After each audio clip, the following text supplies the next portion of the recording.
microfinance banks in the long run.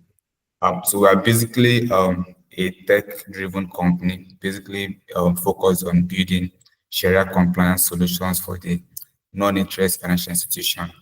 And that's why we believe that when it comes to building, we need to also provide some sort of knowledge sharing session to enable people understand what Islamic finance really is. And for those who have been with us for quite a while, when we started our Safir series, you'd observe that all of our topics are created towards ensuring that we uncover the knowledge gap that exists when it comes to helping people understand what Islamic finance really is. And I would want to urge us all to, stay attentive. We've invited some really great lecturers to come speak on some of these key areas as it regards to Islamic finance. So thank you once again for joining. Assalamu alaikum warahmatullahi. Wa alaikum salam wa rahmatullahi wa barakatuh. That was a very great one. So, without much ado, we are quickly going to delve into the conversation for today. And here with us, we have an amazing lecturer, right, coming to dish out another scintillating topic again, as part of those things that we are looking forward to getting students from. And the topic for today is the overview of Islamic finance. And we have in the house to do that for us, Mr. Ibrahim Ajani. Inshallah. But before we hand over the invisible mic to him, inshallah, we're going to just quickly read through his profile. So, Mr. Ibrahim Ajani is a doctorate student of Islamic finance in INCEIF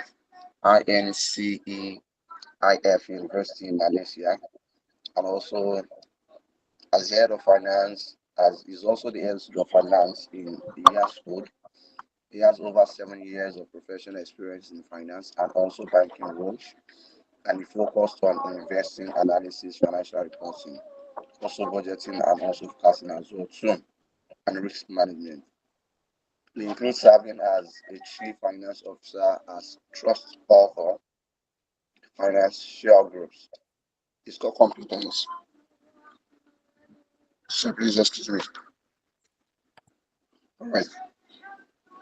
His core competence span financial analysis, business case modeling, Sharia compliant financing structure, investment appraisal, financial risk assessment, and also quantitative data analytics leveraging programs.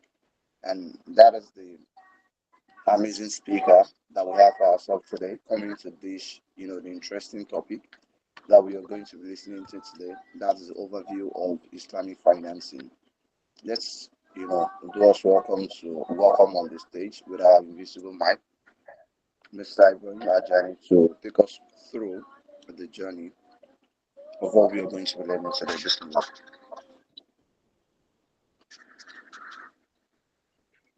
Thank you very much. Assalamu alaikum wa rahmatullahi wa barakatuh. Alaikum assalam wa rahmatullahi wa barakatuh. إن الحمد لله نعمده ونستعينه ونستغفره ونستهديه ونعوذ بالله من شرور أنفسنا ومن سيئات أعمالنا إنه ما يهده الله وما يضلل له أشهد أن لا إله إلا الله وحده لا شريك له وأشهد أن محمد عبده ورسوله وبعد السلام عليكم ورحمة الله وبركاته. وعليكم السلام ورحمة الله وبركاته. All praises is due to Allah, the most beneficent, the most merciful. We send blessings and salutation to the noble Prophet Muhammad, also his companion, and those that are on the righteous path on the day of Qiyamah, and those that are saddled with the responsibility of taking Islamic finance to the next level. We ask Allah to bless every one of us with the greatest reward. I am pleased and honored to be part of the team today. discussing a very important topic, the overview of Islamic financial system. Interestingly, it's a very big topic that I don't think myself will be able to address. But again, I would try as much as possible to walk you through what Islamic finance is. And then as well, we can have discussions around our perception about Islamic finance. Islamic finance is no news, it's no more news in Nigeria. And then, unfortunately, I was sorry, say surprisingly, it's being accepted by people from the other faith.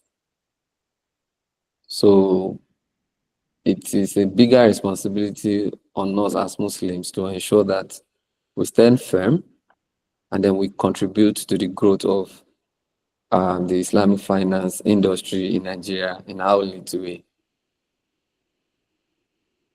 I'm saying this as a form of background to this discussion just because if you take the practice of Islamic finance to the global world, you realize that only few countries are practicing Islamic finance.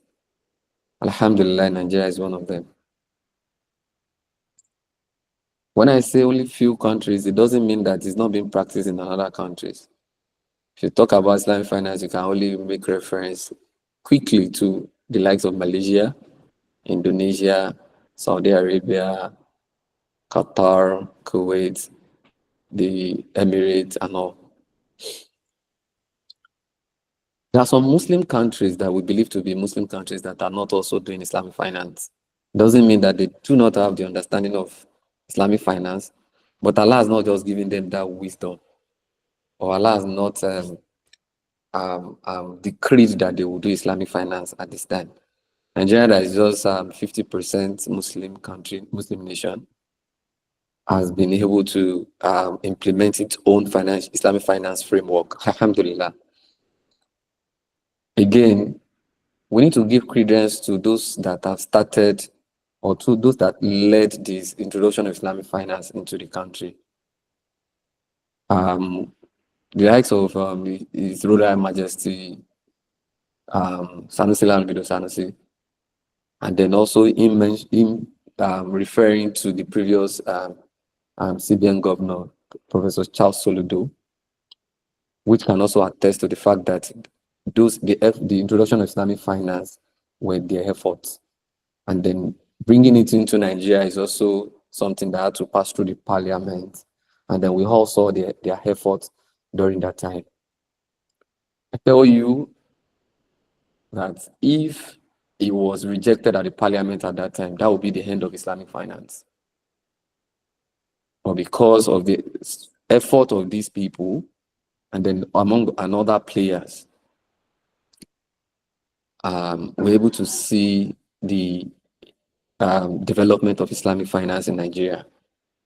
From then, where we had our first banking, where was our first bank, Jaiz Bank, which, of course, if you hear the story about the capitalization of the Jaiz Bank, it took more effort for people to come together, for shareholders to come together to be able to catch up with the capitalization base of about 25 billion.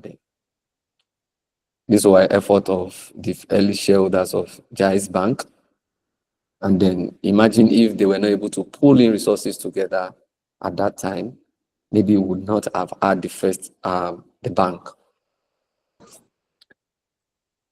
We can go on and on to discuss how we've been able, it's been successful in Nigeria, and then that will make us appreciate the effort of the forerunners or the front runners also. Again, today you see a lot of banks springing up, Islamic banks. I've not seen in the past 5 years, you hardly see conventional banks springing up, but of course, more than 4 or 5 banks have gotten license from the Central Bank of Nigeria for Islamic finance. That shows the level of acceptability and then the impact the Islamic finance is willing to bring up on board. Again, you can argue that do we really have are we really seeing the impact of Islamic finance in Nigeria? You can also argue that you can hardly see these banks in your area. But put it this way, just 5 banks trying to serve more than 200 million people. It is just a drop in the ocean. So the more we have them, the greater impact we're going to continue to see. And then the more we are going to see their effort in building the true Islamic finance that we expect. Again, you can argue that do we really, are these Islamic banks practicing the real Islamic banking system? The next question I will ask is, do you really have a framework to benchmark what they're actually doing? So all of these questions that comes to mind at any point in time where we are to discuss Islamic finance is a collective responsibility of everyone on this call to ensure that we promote Islamic finance and then ensure that we speak well of what they are doing and try as much as possible to advise them as when due. Islamic finance globally is also facing its own challenges, not Nigeria alone. The ability to differentiate what Islamic finance is and conventional finance, it is still a fine line, very thin. And then it requires extra effort to understand that there's a clear difference between Islamic finance and conventional finance, especially when you work or when you are operating in a dual banking sector like Nigeria.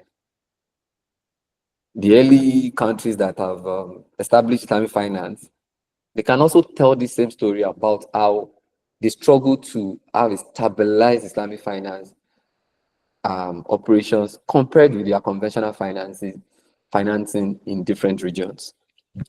So again, I deliberately want to set this tone for proper conversation and then to charge us with the responsibility of ensuring that we support these banks, we support the Islamic finance institutions, either by way of promotion or by way of patronage.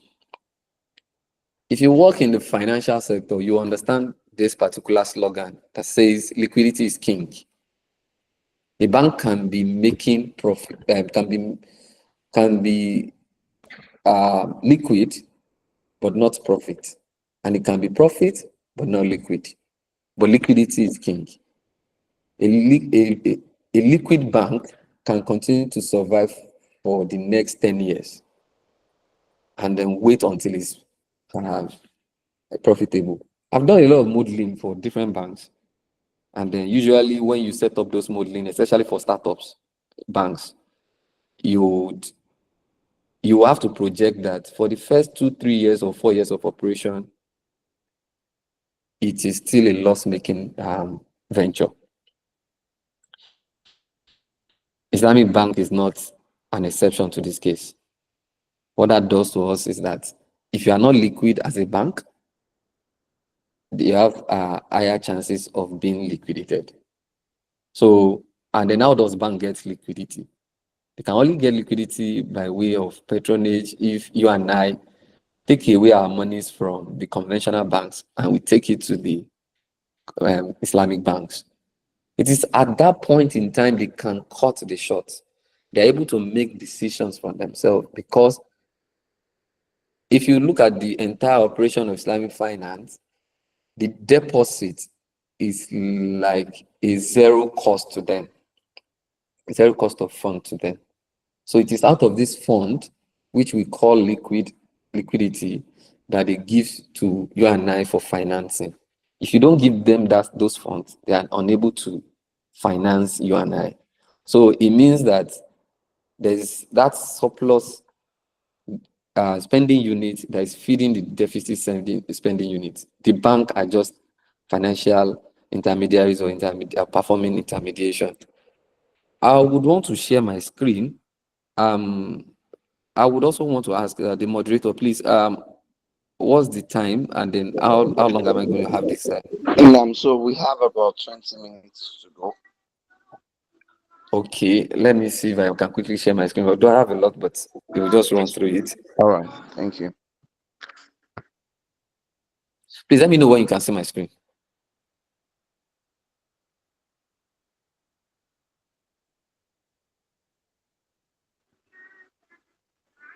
Yeah, sure, we can now, but it's yet to display something proper. Okay. How about now? I think it's still coming up. I can actually see your screen.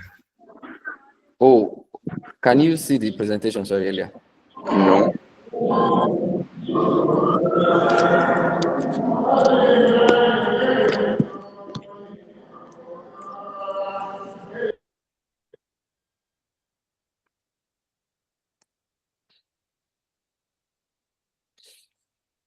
Okay, I'll quickly go into it so that we save a lot of time, right?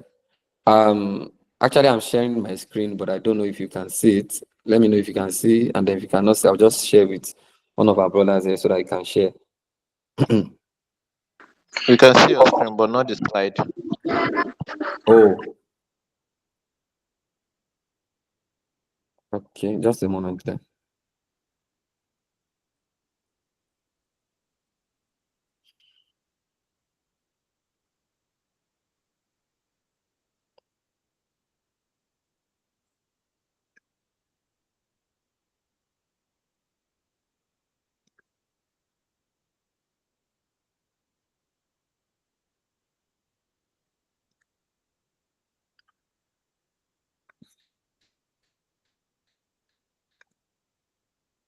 Okay, I hope one of our brother will just share the screen now, and then I'll just continue to take up to speak into the slide until it's being shared.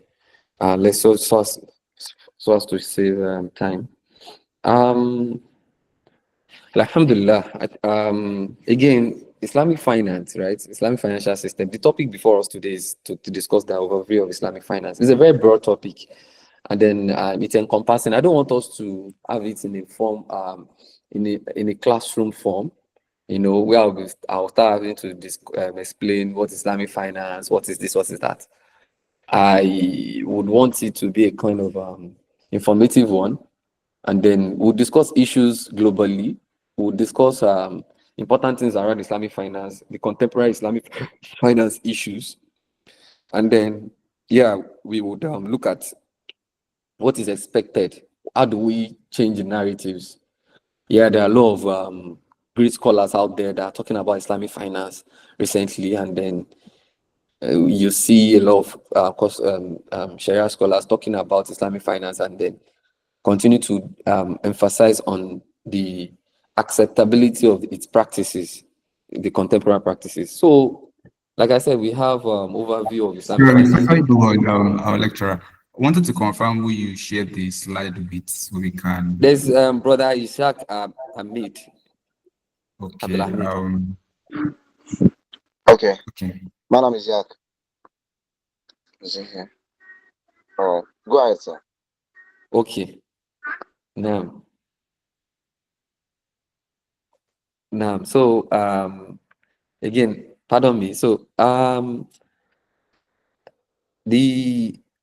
so I said that we will just have a kind of informative discussion where we'll discuss what is the new development of Islamic finance globally, and then why Nigeria is also an opportunity for us to benefit from in terms of the opportunities that comes with Islamic finance, and then why it's also a responsibility on all of us to ensure that we carry the flag and then we wear the cap of Islamic finance. Interestingly, the last sukuk that was issued, if you go to LinkedIn, you see a lot of scholars and then a lot of our brothers and sisters that are that sold Islamic the sukuk. And then I'm pleased to inform you that the sukuk was 5 times oversubscribed.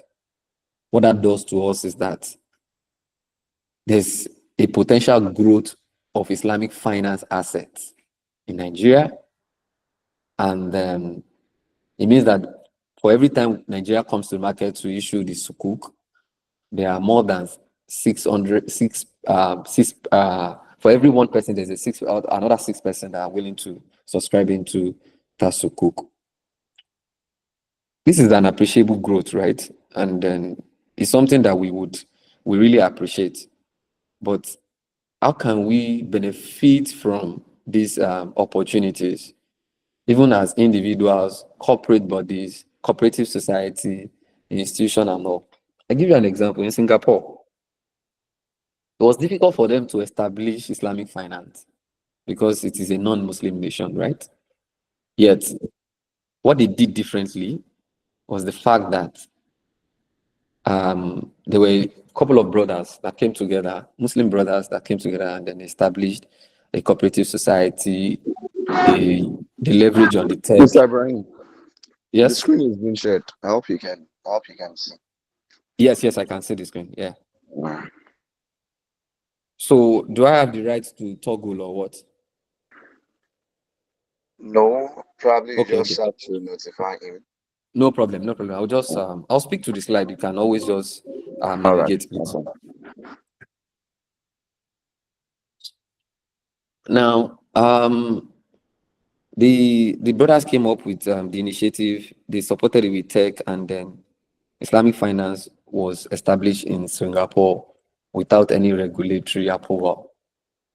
And then, as I speak today, it is part of the class of asset that we record as global Islamic finance assets in the world. A financial system, as we all know, is a composition of a whole financial architecture. Of course, Islamic finance, Islamic banks are there. The next slide, please. Islamic banks, the banks are there. We have the insurance company, we have the pension mutual fund, and then we have the regulators. So the regulators are the one that will monitors all these institutions. We have the banks, we know banks. We have insurance companies, we know them, they are careful. Then we have pension and the mutual funds, we know them, and then we have infrastructure. We have now we can also say that we now have this online banking, we have digital bankers, digital banking and all. So the OPay, the likes of OPay, we wait to see the Islamic finance or Islamic digital banks in Nigeria. Now just digital banks. Yes, we've seen it in other countries. There's a bank, of course, Stex. There are some other entities that are also coming up. What these guys does is that they are just financial intermediators trying to move funds from one place to the other. Very simple. And that's what this financial system is. The financial system is just there to do what? To pass on money from the surplus spending unit to the deficit spending unit. Yes, at a cost. And then that's what belongs to these banks.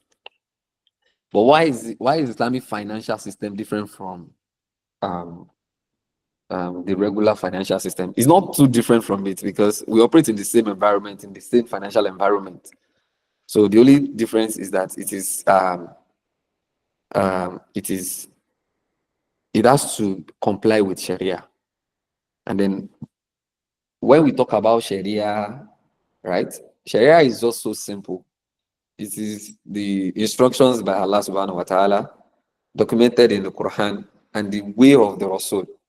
So when people look at Sharia, they look at the primary sources of Sharia and then they look at the secondary source of Sharia. Yeah, we have the Quran and Sunnah, which is the primary source, and then we have Qiyas, Ijma, Ijtihad, Iktisan, and all those things. We have Maslaha, Ijma, Uruf. These are other sources of Sharia that can also support our decision when we want to make not only our day-to-day decision, but of course, financial decisions. Yeah, so that's just the basic difference between Islamic financial system and then the normal financial system. So you don't say that there's a difference between Islamic financial system of or the regular financial system, because it's just a subset of it. And then, of course, we have our guiding principles. Yes, avoid riba, avoid goror, avoid maisi. These are all things that we've learned. Like I said, um it's not a class, it's not a classroom. So we all know these things, right? And then in the financial system, we have the institution, we have the financial market, we have the development financial institutions, and then we have the regulators. These are the players in any financial system, whether Islamic or non-Islamic. Um, Prior to this time, if you look at the development of Islamic finance, many have argued that Islamic finance has been existing prior to the conventional finance. That it was the financial system was even the conventional financial system um, took lessons from the Islamic finance um, structure architecture. But how come they were not pronounced? Why don't we have them? Why is it that we now struggle to establish the financial system? Again, these are arguments that have been made in the past, and we just realized that we have it, we used to have it, but it's not well established as what is called a modern day banking or a contemporary banking system. I'll quickly go to core principle of Islamic finance. The reason why I'm bringing this is what we call rethinking the concept of Islamic finance. Prior to this time, we used to hear what are the core principle of Islamic finance or principle of Islamic finance. You just hear the first thing you hear is provision of riba, provision of maisi, provision of gobor, and then ensuring risk sharing mechanism and all. Those 4 or 5 principles are what we used to know. But again, scholars have done a lot of have expanded beyond that. We call it prohibition based. What I've just listed is just prohibition based. Why should we continue to just be talking about prohibition as if the only thing Islam wants to tell us is don't do this, don't do that. They don't. What about what we're expected to do? What are the permissibilities? So again, these are the the the barriers to Sharia that we usually pronounce, especially in matters of muamalat.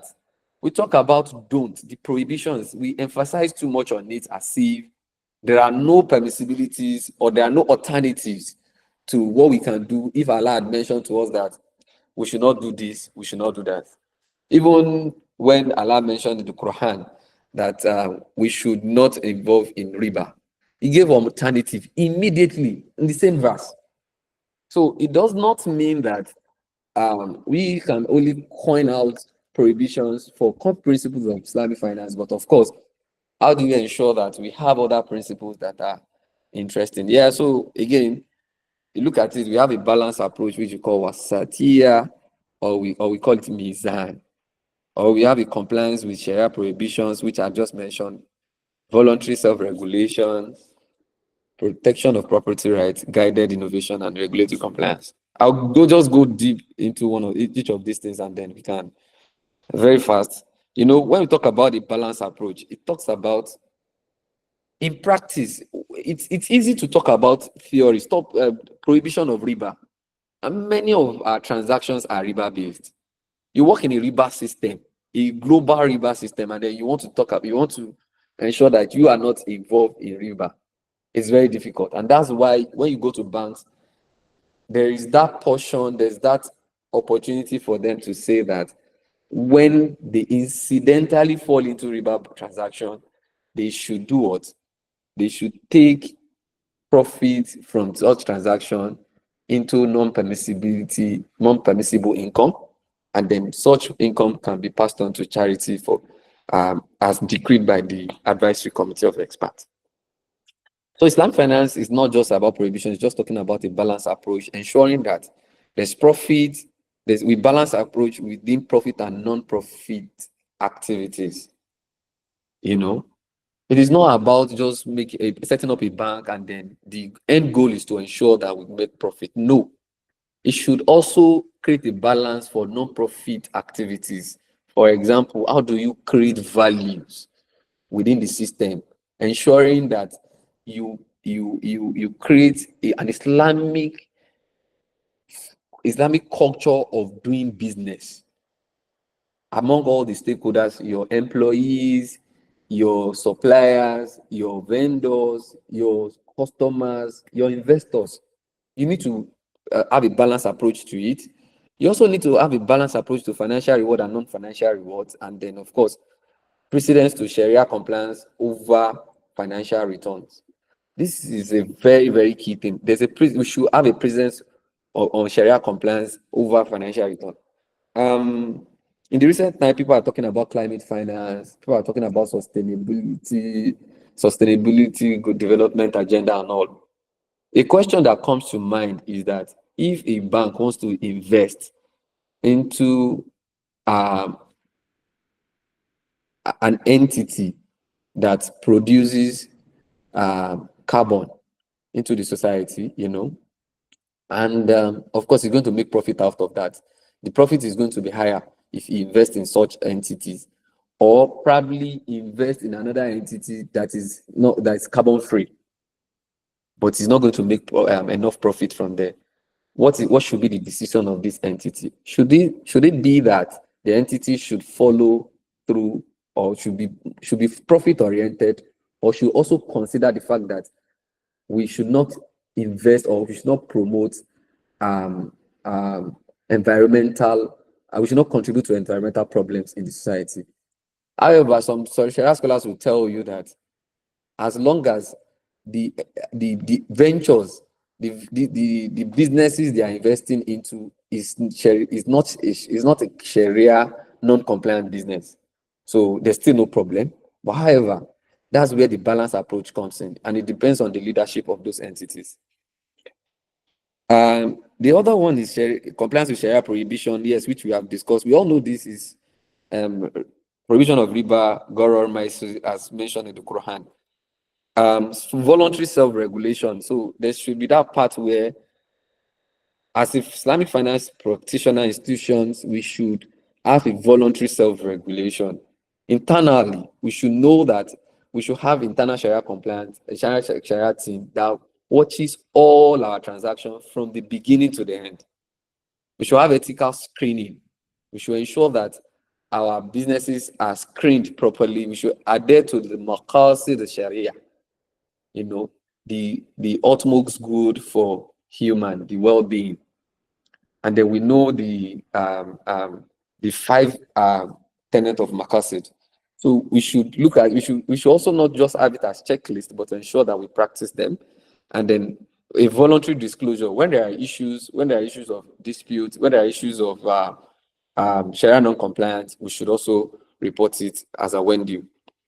But property protection rights, and then guided innovation. Yes, in the recent time, people are talking about innovation. People want to bring in new things. They want to establish things that have not been existing in the market and all.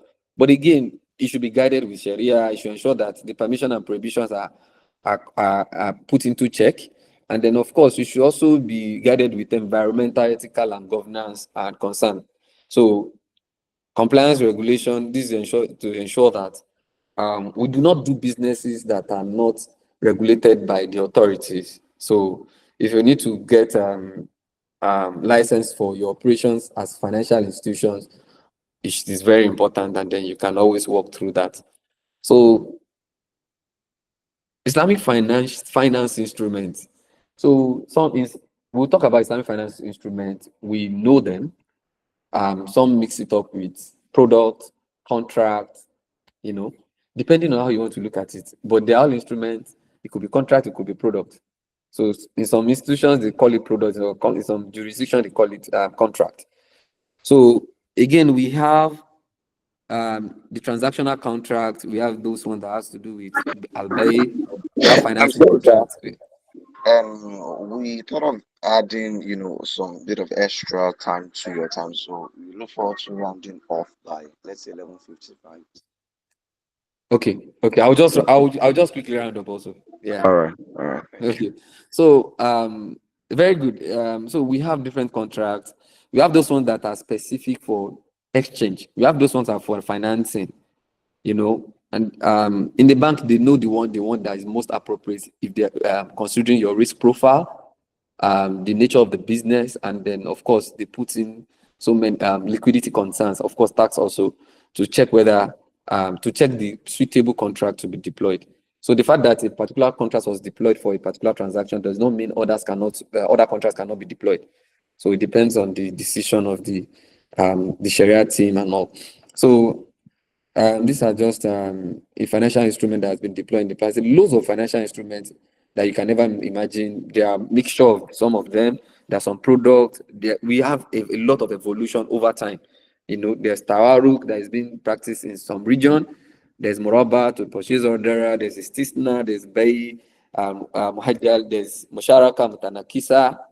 There's Istisna. There's Moraba. There's Ijara. We can all just read on that to just have a better understanding of this. So again, in the recent time, we have different generational theories of Islamic finance between 1954 that we start, and then for now 2020. So again, the whole world is tilting towards sustainability and then of course value-based banking. So it is very important that the Islamic finance is also positioned to ensure that it's not just selling these qualities of Islamic finance, but again, telling the world that it is imbibed, it is part and parcel of Islamic finance. Of course, when you talk about sustainability, when you talk about circular economy, when you talk about blended financing, Maqasid, Sharia, these are things that are part of, or value-based banking. These are part of the tenet of Islamic finance that we were supposed to emphasize much more on from the get-go. There's what we call governance framework also. You cannot establish an Islamic finance institution or practice without having a governance framework. So it has to flow in terms of line of responsibility and what is expected of individual parties. Why we are saying this is because if you don't have these operations in terms of, you don't have this governance framework, it will be difficult for you to do what? To be able to identify Sharia issues in transactions and then how to resolve them. So we can just look at the slide, you'll see how it flows. In Nigeria, what we have is the phrase, which is the highest level. We have the advisory committee of experts at the banking level. We have the Sharia team or Sharia auditor, Sharia internal Sharia team at the internal level. So again, why Islamic finance matters in Nigeria. I tell you reasons why we need to embrace Islamic finance is religious compliance for Muslim population, because we have, if we say it is 50 population of Muslims to other religion in Nigeria, yes, we can say that, but again, 50% of the more than 200 million people is more than 800 million. So that means that there's a more reason for us to protect our financing, and then it should be in line with our faith. Of course, financial inclusion for underserved community, you will just continue to you will not believe the amount of exclusion in terms of financial exclusion that we have, just because people are not educated, people are not well informed about financing, and then of course the conventional banks out there are willing to sell the ready-made ventures. Alternative financing scheme, economic diversification opportunity that we have seen, the sukuk that has been issued has been able to assist the government in doing what? In doing infrastructural projects, and then the records are there, and then I think one of the selling points for this particular sukuk was not just because it is an Islamic finance instrument, but of course because it was able to assist Nigeria in addressing its infrastructural deficit. Capital markets struggle. So when we talk about Islamic finance in Nigeria, we have a lot of institutions. This is just to inform you of a few of them that I know. So the Islamic banks, all these members are part of the association called Non-Interest Financial Institution Association of Nigeria, NIFIAN. There's NIFIAN that is an association that brings these bodies together and then come together to ensure that the position Islamic finance in a way that is going to be a collaborative effort that will assist them in making decisions for the Islamic finance industry in Nigeria. So the asset managers, we have asset manager, we have Trust Startup, Borough Capital, Mabu Capital, Lotus Capital, 117, and then we have a lot of them. And then the Takafu companies now, we now see a lot of them now. And then interestingly, you will just continue to see the progress of the Takafu companies and then how they've evolved over time, and then the appreciable growth in terms of values and opportunities they've given or delivered to the populace in terms of profit distribution. We will not want to go into too many details, and then some other institutions like metropolitan skills that involve in legal administration matters that relate to Islamic finance. Now, I would just quickly talk about issues in Islamic finance, and then these are burning issues that we will continue to discuss. We cannot settle it, but we can only manage the system. Yes, I said it again.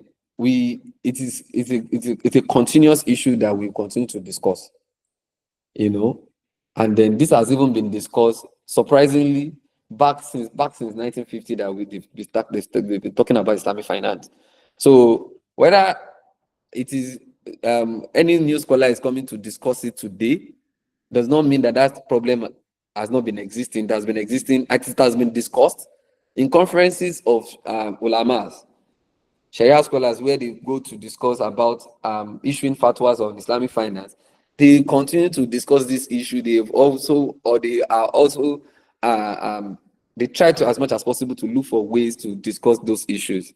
But again, the one I have listed here is not exhaustive. There are many other, but again, when you talk about the particular one that we'll continue to talk about is few of them that I have listed. The issue of ownership. At what point is ownership? There's a saying in Islamic finance which says that it's called bail madum. Is a sale of what you do not have, so it is prohibited. You cannot sell what you do not have. If you cannot sell what you do not have, and there are so much transactions, and then the Islamic finance is saying that you have to transact in trade and not by way of exchanging funds, or you cannot trade in money. Now, if you have to buy something and then you have to sell, at what point is ownership established? If a bank wants to finance a brother that wants to buy a car, does it mean that the bank will have to buy that car first and sell to the brother? Or the bank tell the supplier to just supply the brother? All these things are issues. How do we address this point? There are issues that you can continue to say that this is a pure muraba transaction. How do we address it? Is that the case? Does the bank need to bring the car to their office first, and then the brother come and buy it from them? You look at some challenges that can happen, some challenges that can evolve out of the fact that the bank will take warehouse of those items before it's being sold, or can we just avoid bringing it to the office and just tell the supplier to supply the brother? So again, when you think about all of these things, and then anybody can just puncture out any document and say this is not muraba. But again, it's a subject of discussion that we continue to talk about. This issue of commodity murabaha is the fact that when a bank or when a financial institution when somebody wants to take financing from a bank or a financial institution, the truth of it is, does the bank actually want to trade? The bank is not in the business of trading. It's in the business of financial intermediation. So buying those things, is it the right intention? So is it not just that, okay, because I don't want to borrow this brother this money, then I'll tell the brother, I'm going to buy a car at 18 naira, and then I'm going to sell to you at 100 naira. Now, it will allow the bank to make profit of 20 naira. Now, but in reality, you ask yourself, does the bank actually want to buy the car? Because the truth of it is, the bank is not in the business of buying and selling cars. So you ask yourself that question, and then some people will argue from the position of intentions. Out of the four school of mazhab that we have, Imam Shafi mentioned that you do not necessarily have to start querying the intention of the bank as long as they've been able to conduct the business without having to exchange funds or giving out loan or giving out interest loans. So these are the other three schools, yes, they have their reservation about this. So it doesn't mean that we are not going to conduct Islamic businesses or Islamic transactions. Yes, these are things to ponder around. And I've talked, and another point is ownership of benefits versus actual assets, which I've also discussed earlier. The substance over form. There are some other transactions that we call WAD, which is binding promises. So again, you ask yourself, if I promise to buy something from a particular person, what is the implication if I do not fulfill my promises? And then what is the position of Islamic finance in terms of binding me to buy something? And it's also in the case of the Muraba also. And then usually it also comes in the case of Ijara, especially Ijara Sukuk, like the one that's been issued. If you look at the way Ijara Sukuk was structured, yes, they follow the Ijara, right? But let's talk about Ijara and see whether we have issues around it. Like I said, all the issues are going to be there. And then it's not a right or wrong thing that we have to come and start discussing. No, this instrument is not Sharia compliant, it's Sharia compliant. So because we have different mazhab and then way of ijtihad, of doing our ijtihad, so it's very difficult for people to say that what you've done is wrong or what's not Sharia compliant. Now, look at an Ijara Sukuk, and I'll end my discussion here just so that I don't take much of our time. So look at Ijara Sukuk. Ijara Sukuk is saying that the government is pledging a property. And I'm saying this just for all of us to understand what structure, what has happened in the case of our Sukuk in Nigeria. And then when we get to have a conversation with people, especially non-Muslims, saying that you guys are promising 20%, 19.75%, and then you're saying you're not doing interest. What's the difference between this and the bond? It's the same thing. If you work in the financial sector, you will realize that the bond also promises a particular rate and it pays. It's government bond. They have to fulfill their obligations. It's the safest, right? But again, let's look at what happened and then we end the discussion there and take questions if there are. Now, look at it this way. It is an asset-backed transaction. Now, it means that government has these roads and then the government wants to construct a particular road. They are going to pledge an asset that this is the asset that I'm going to give to the investors, you and I, who are going to invest in the transaction. Now, it means that the government is selling that road to us. If the moment we pay, we subscribe to it, it means that we have sold, the government has sold the road to us. Now, the question to now, what now happens, the second leg is the government will now lease back the road from us. Because we do not want to own the road. We only want to do what? We want to invest in the road. So the government has sold it to us. It means that we have taken ownership. And then the government is going to lease back the road from us. So by leasing means that's why your coupon, your semi-annual payment to that lease, that's your lease rentals for using the road. Now the question is, do we really need road? Do we really want to buy the road? Or they was just sold to us, take, you have to buy this road. Yes. Now, for us to structure that kind of transaction, it has to be established in that form. Now, there's what we call buyback. Buying back that road from us, is it Sharia compliant? How has it been conducted? It means that there's a promise, there's a purchase undertaking and a sales undertaking by both of us, the government and the investor, that at the end of the Sukuk period, both of us would now do what? I'll sell to you and then you buy from me. So it is a mutual what? Binding wahab, that I am going to sell and then you are also going to buy. The reason is this: if they don't do that, the government can decide that they are not going to buy the road from us. And if they are not buying the road from us, you and I cannot do anything to the road. We cannot sell to another party. So there should be a level of security that will allow the government to buy back that road from us and then pay us back our investment. I tell you reason why. It is the responsibility of the government to provide the road.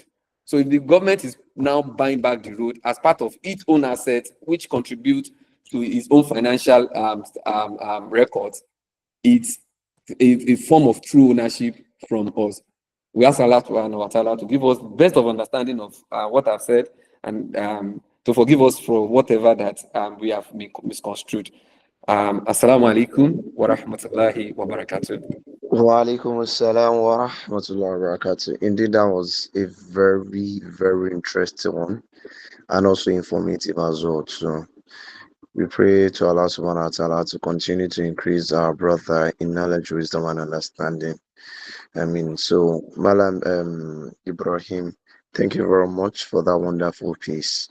I'm sure that we all are very, very filled with the loads of information that we've digested by now. Right, I got to learn quite a number of things, but because we really do not have time, we cannot come back to the summary. So we are just going to take two questions right from anyone. So just two questions, just two. If you have other questions, we know how we are always going about it. Just two questions. So let's see. Can I see your hands if you have questions? So if you don't have questions, I haven't seen anyone hands yet.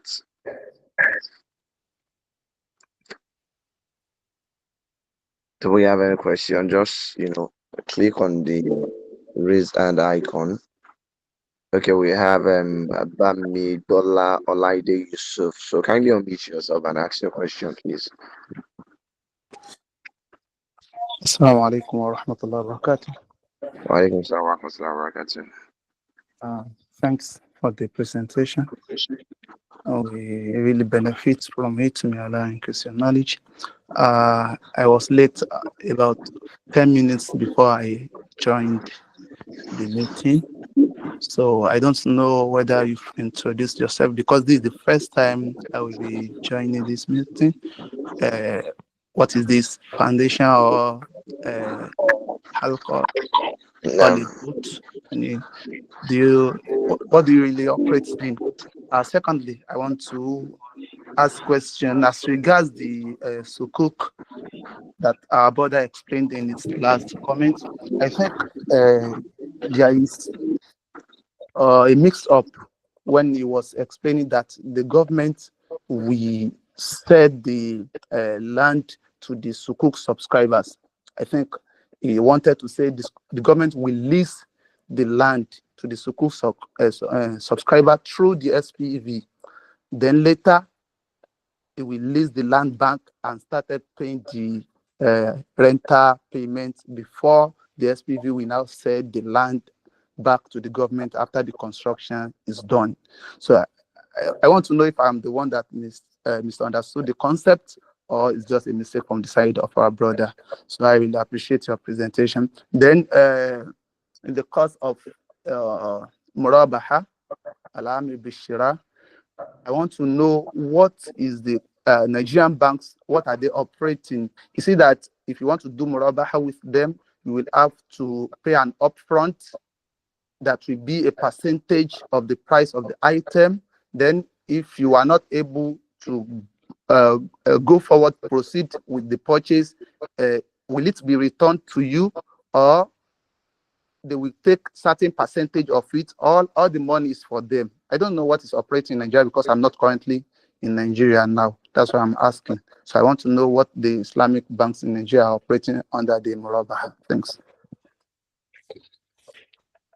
Thank you very much, Brother Bami Bola, if I get that name correctly. Like I said, this is not a Sharia class, and I'm not a Sharia expert, and I've only discussed the structure. So what you have said is a lease to lease back. And I don't think you can lease what you do not own. So if you say the first leg of the transaction is a lease to the investor, how is it being leased? A lease structure would operate in a way that receives rental payment over a period. That's a lease. So if you say that it is the first leg of the transaction is a lease transaction to lease back again, again, I would be happy to go and check back. You know, when you talk about Ijara, a plain vanilla Ijara, is you sell to the SPV, and the SPV lease back to the originator. So it's as clear as that. But again, I'm happy to check again if the lease was if it was a lease to lease back that was in the document. Again, the I think you talked about an issue of Muraba. Yeah, which has been operated in Nigeria. Yeah, the issue of Muraba, right? Muraba in Nigeria is clear. You know, my experience with Muraba in Nigeria is you do not necessarily have to pledge any form of security deposit or MHDDR. If you want to go into a Muraba transaction, you approach the bank, and then the bank would enter into the same transaction with you. You meet with the third-party vendor, identify the asset. They buy the asset and sell to you. Is as straightforward as that in the practice of Muraba that I know in Nigeria. But you know, these things differ from banks to bank, and then there might be some banks that would request, and then it depends on transactions also. So because we need to also understand all these the conditions that are placed in terms of having to conduct transactions like Muraba. If it is in some instances where you have high valued assets, and then you want the bank to go buy the asset, and then at the end of the day, there's no guarantee that the customer will buy back from the bank.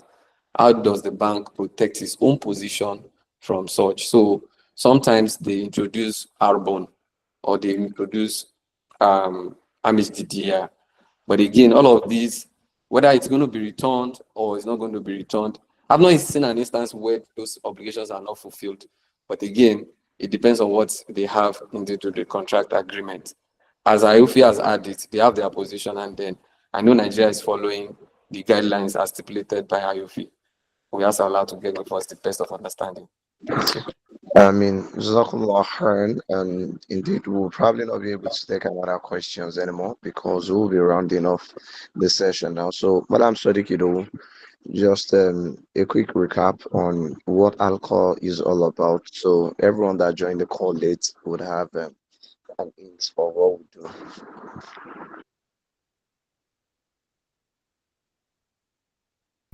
Okay, so thank you, Mr. Bukudus.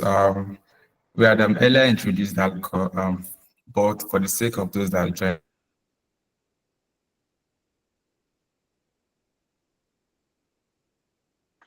Madam Sadiq, you've muted yourself. Can you unmute so we can hear you? Oh, sorry, I've been speaking. Never knew I was muted.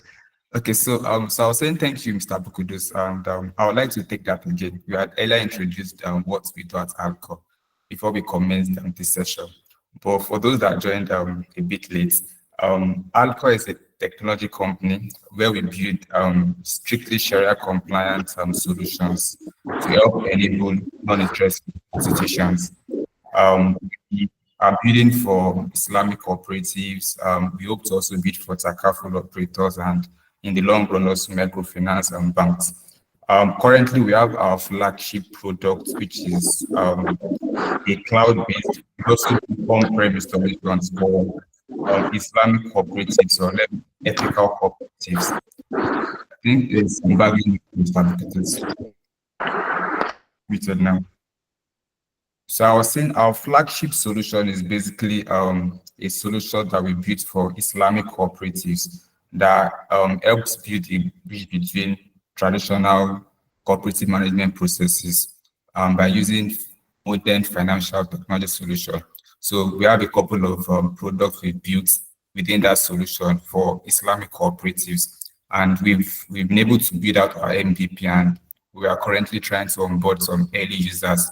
But beyond just building for Islamic cooperatives, in the long run, we hope to also build more Sharia compliant solutions for other players in the Islamic finance ecosystem. So that's basically what we do at Halcore.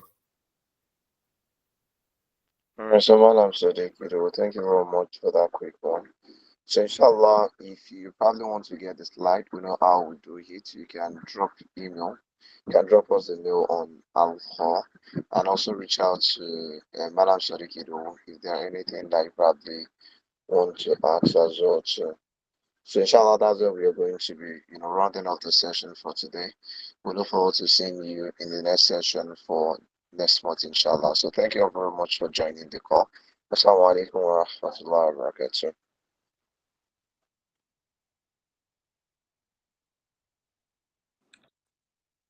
Wa alaikum assalam wa rahmatullahi wa barakatuh.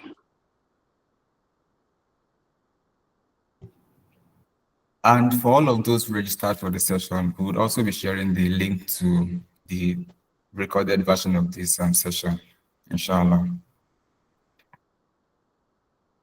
Okay, we've dropped our mails, please. Thank you so much.